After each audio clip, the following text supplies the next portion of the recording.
বাংলাকে জাতিসংঘের দাপ্তরিক ভাষার স্বীকৃতি আদায়ে কাজ করবে সরকার। অমর একুশে বইমেলার উদ্বোধনী অনুষ্ঠানে একথা জানিয়েছেন প্রধানমন্ত্রী তারেক রহমান।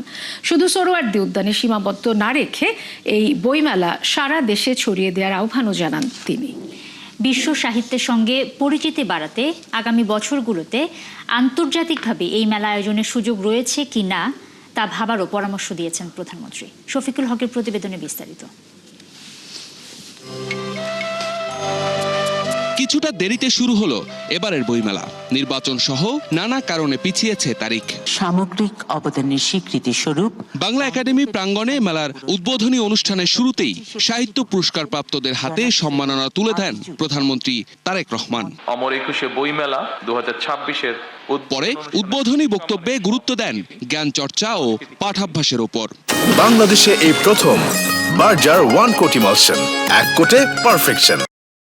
গবেষণাধর্মী বই প্রকাশের পরামর্শ আসে প্রধানমন্ত্রীর বক্তব্যে। প্রতি বছর মেলার আকার আয়তন বাড়লেও সেই হারে মনে হয় গবেষণাধর্মী বই প্রকাশিত হচ্ছে কিনা কিংবা মানুষের বই পড়া অভ্যাস বাড়ছে কিনা, এই বিষয়গুলো নিয়েও বর্তমানে মনে হয় চিন্তা ভাবনা করার অবকাশ আছে। বর্তমান সময়ে ইন্টারনেট অনিবার্য অনুষঙ্গ হলেও এর নেতিবাচক দিকগুলো নিয়ে সতর্ক করেন প্রধানমন্ত্রী। দিনের পর দিন কম্পিউটারে মনিটরে ডুবে থেকে জ্ঞান অর্জন হয়তো সম্ভব, তবে শরীরে এবং মনোজগতে এর একটা সাইড এফেক্ট বা পার্শ্ব প্রতিক্রিয়ার প্রভাব রয়ে যায়। বইয়ের প্রতি তরুণ প্রজন্মের আগ্রহ বাড়ানোর উপায় আমাদেরকে বের করতে হবে। ভিন্ন ভাষা ও সংস্কৃতি জানতে আন্তর্জাতিকভাবে বইমেলার আয়োজনের বিষয়ে ভাবতে দায়িত্বশীলদের পরামর্শ দেন প্রধানমন্ত্রী।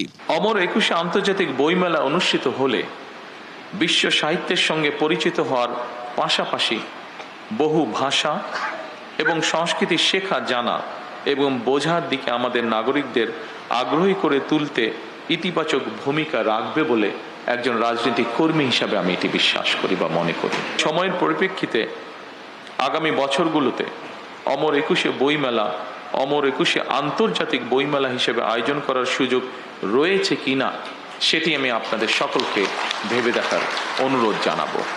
এ সময় বাংলাকে জাতিসংঘের দাপ্তরিক ভাষায় স্বীকৃতি আদায়ে সরকার কাজ শুরু করবে বলেও জানান প্রধানমন্ত্রী তারেক রহমান।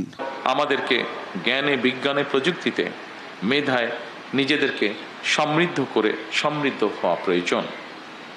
একই সঙ্গে বাংলা ভাষাকে জাতিসংঘের অফিসিয়াল ভাষা হিসেবে স্বীকৃত আদায়ের জন্য আমাদের মনে হয় কাজ শুরু করা প্রয়োজন। শফিকুল হক, ৭১, ঢাকা।